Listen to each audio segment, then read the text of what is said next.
There's a number that changes everything about how money works for you. Not how hard you work, not how disciplined you are, not how many side hustles you're running at 11 p.m. on a Tuesday. A number. And the strangest part is that most people grinding toward financial stability have no idea it exists. They think wealth is linear. Save $1, you're $1 richer. Save 1,000, you're 1,000 richer. The math is clean. The progress is visible. But somewhere around $50,000, the rules change completely. Charlie Munger said it out loud in an interview most people never saw. He didn't sugarcoat it. He said the first 100,000 is a bitch. His word, not mine. But you have to get it. After that, he said, money starts working in ways it simply refused to before. He wasn't talking about motivation. He was talking about math. Cold, structural compounding math that doesn't care how you feel about it. And if you don't understand why that threshold exists, you'll spend years working harder instead of working different. You'll optimize the wrong things.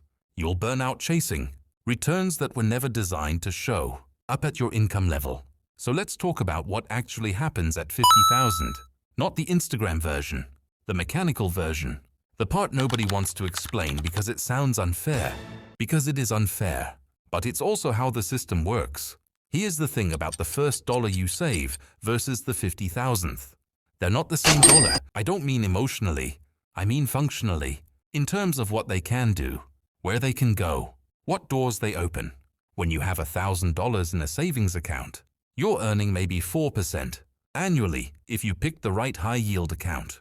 That's $40 a year before taxes. You can't live on $40. You can't even buy groceries with $40 anymore. So that $1,000 just sits there. It's a buffer, a small psychological win, but it's not working. Not really. Now imagine you have 50,000, same 4%. That's $2,000 a year. Taxed? Sure, but suddenly that number starts feeling like something. A weekend trip, a surprise car repair without panic, a tiny sliver of passive income that didn't require you to do anything except wait. But here's where it gets strange. At 50,000, you're not stuck with 4% anymore. Because 50,000 is the threshold where the financial system starts offering you different products, different access, different math.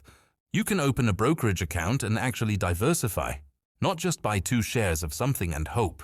You can spread 50,000 across index funds, bonds, dividend stocks, REITs. You can build a real portfolio. You can start tax loss harvesting. You can rebalance without it feeling like moving pennies around. You can take advantage of strategies that sound boring, but compound wildly over time. And here's the part that nobody tells you. The market doesn't return 4%.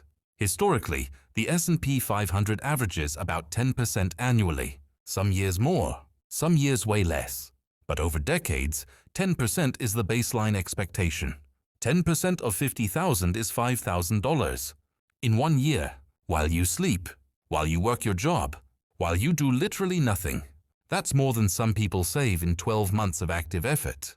And that 5,000, it gets reinvested. So next year, you're not earning 10% on 50,000. You're earning it on 55,000, then 60,000, then 66. This is compounding. Everyone's heard of it. Almost nobody has felt it, because compounding doesn't feel like anything when your base is small. 10% of 1,000 is $100. Cool. That's 2 dinners. 10% of 10,000 is 1,000. Nice. That's rent for some people. But it's still not life-changing. 10% of 50,000 is 5,000. And that's when it starts to feel different. Because 5,000 starts to look like a salary, a second income stream, a thing that could grow into something you didn't have to create with your hands. But let's slow down. Because there's a darker reason why 50,000 matters. It's not just about what you can earn. It's about what you can survive. Most people don't have 50,000 saved because life is expensive and unpredictable and designed to empty your account faster than you can fill it.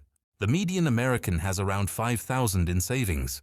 5, not 50, which means most people are 1 bad month away from catastrophe. 1 medical bill, 1 layoff, 1 car transmission.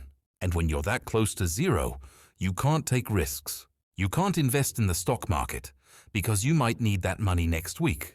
You can't wait out a recession You can't ignore a dip.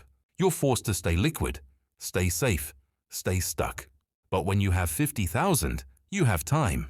You can weather a 6-month job search. You can leave a bad situation. You can turn down work that doesn't pay enough because you're not desperate. And that psychological shift changes everything. Because now you can actually invest for the long term. You can ride out volatility. You can ignore the noise. You can let compounding do what it's supposed to do, which is grow silently in the background while you live your life. 50,000 buys you patience. And patience in markets is the only edge that matters. Let's put some real numbers on this. Say you start at zero. You save $500 a month. That's aggressive for most people, but let's say you do it. After 1 year, you have $6,000. You invest it. It grows 10%. You make $600 plus your contributions. You're at around $12,000 by year 2. You keep going. $500 a month. 10% returns. Compounding annually. After 5 years, you're at around $40,000. After 8 years, you hit $75,000. And here's where it gets weird. From year 8 to year 15, you keep saving that same $500 a month. But your balance explodes. By year 15, you're at $200,000. You didn't change your savings rate. You didn't get a raise. You didn't win the lottery. The money just started making money faster than you could save it. At some point between year 8 and year 10, the returns you're earning annually eclipse what you're contributing.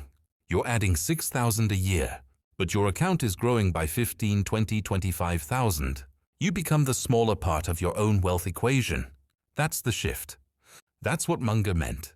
The first 50 is a bitch, because you're doing all the work.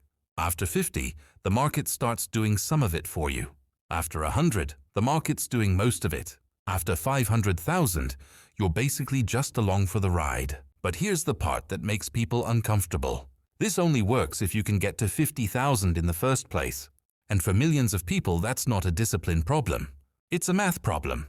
If you're making 30,000 a year and your rent is 15, your car is 4, your food is 6, your healthcare is 3, and your debt payments are 2, you're at 30,000. You're out. There's nothing left to save. You can't budget your way out of that. You can't side hustle your way out of that. You need more income or lower costs, and both of those take time or luck, or both. So the 50,000 threshold isn't just a financial milestone. It's a filter. It separates people who can access compounding from people who can't. And that's why wealth inequality doesn't just exist. It accelerates. Because once you're on the compounding side of the fence, every year you pull further ahead. Not because you're smarter, not because you work harder, because your money works. And if you're not on that side, every year you fall further behind, even if you're doing everything right. There's another layer to this that almost nobody talks about. 50,000 doesn't just unlock compounding, it unlocks access. At 50,000 in investable assets, some wealth managers will start talking to you. Not the best ones, but some.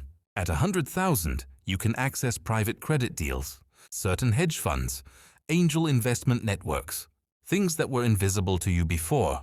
At 250, you're an accredited investor, which is a legal term that means you're allowed to invest in opportunities that the government has decided are too risky for regular people.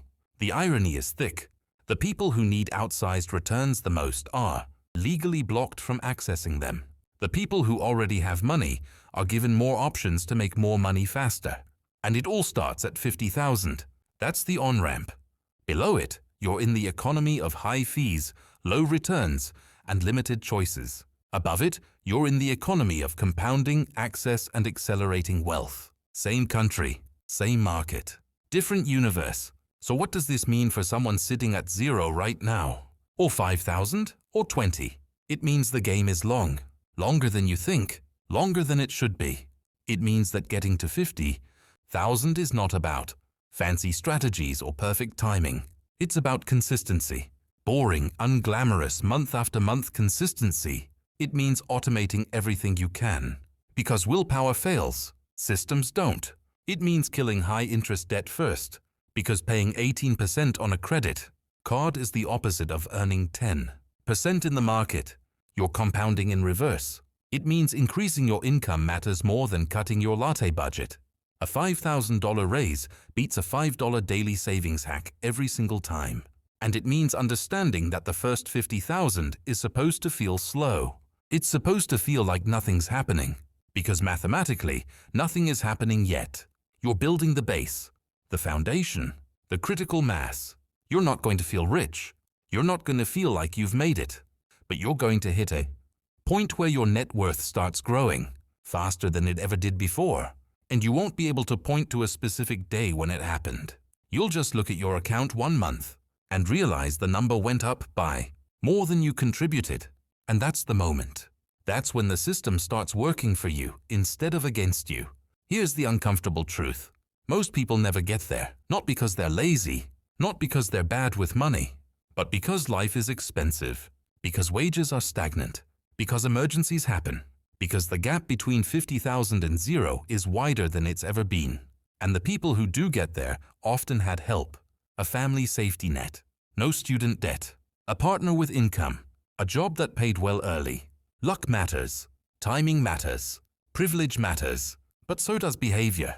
And the people who make it to 50,000 despite the odds share a few things in common. They treat savings like a bill, non-negotiable, automated. First, not last. They avoid lifestyle inflation. They don't buy the nicer car just because they got a raise. They invest early, even when the amounts feel embarrassingly small. They ignore the noise. They don't panic sell. They don't chase hype. They don't check their account every day. They play the long game, even when the long game feels impossibly long. So here's the question nobody wants to ask. If 50,000 is the threshold where everything changes, and if most people will never reach it, what are we actually telling people to do? Keep grinding? Keep saving? Keep believing the math will eventually work? Or admit that the system is structured to benefit people who already have capital, and that no amount of personal responsibility can fix a structural problem? Both can be true. You can acknowledge the system is rigged and still play the game as best you can. You can be angry about the unfairness and still automate your savings. You can criticize wealth inequality and still try to build wealth yourself, because the alternative is giving up entirely, and that guarantees you stay exactly where you are. $50,000 is not magic. It doesn't solve everything. It doesn't make you rich. It doesn't mean you've won. But it does mean you've crossed a line where your money starts to behave differently, where time becomes your ally instead of your enemy, where compounding stops being a concept and starts being a force you can feel. And once you cross that line, the next 50 comes faster, then the next 100, then the next 250, not because you're working harder, but because the math is finally on your side. The first 50,000 is a bitch, but it's the only way to get to the second,